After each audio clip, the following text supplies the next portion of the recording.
राष्ट्रवादी काँग्रेस पक्ष आणि घड्याळ चिन्ह मिळाल्यानंतर आता मुंबईमध्ये जागोजागी अजित पवारांचे बॅनर झळकू लागले। वांद्रे वरळी सीलिंग परिसरामध्ये देखील अजित पवारांना शुभेच्छा देणारे बॅनर्स झळकताना दिसतात।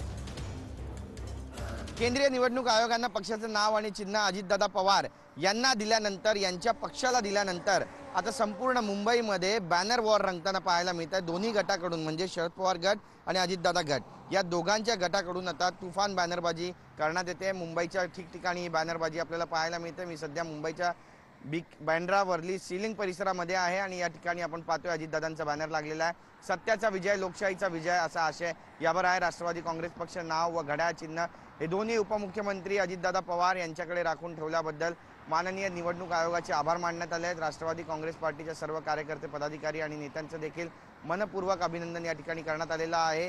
जितेंद्र मोटवानी जे मुंबई महाराष्ट्राचे शुभेच्छुक आहेत, त्यांनी हा बॅनर लावलाय। उगवता सूर्य या चिन्हासहित आता माननीय शरद पवार जे आहेत त्यांना महाराष्ट्रामध्ये पुन्हा एकदा आपल्या पक्षाचा श्री गणेशा करावा लागणार आहे। हे सगळं राजकीय घडामोडी घडताना आणि राजकीय समीकरण जुळत असताना आणि घडत असताना, बिघडत असताना अजितदादा पवारांना नाव आणि पक्ष चिन्ह मिळाल्यानंतर आता येणारा वेळ देखील अजित पवारांचा असणार आहे का, हे पाहणं अत्यंत महत्त्वाचं ठरणार आहे। कॅमेरा पर्सन योगेश गुरवसह गिरीश गायकवाड, TV9 मराठी, मुंबई।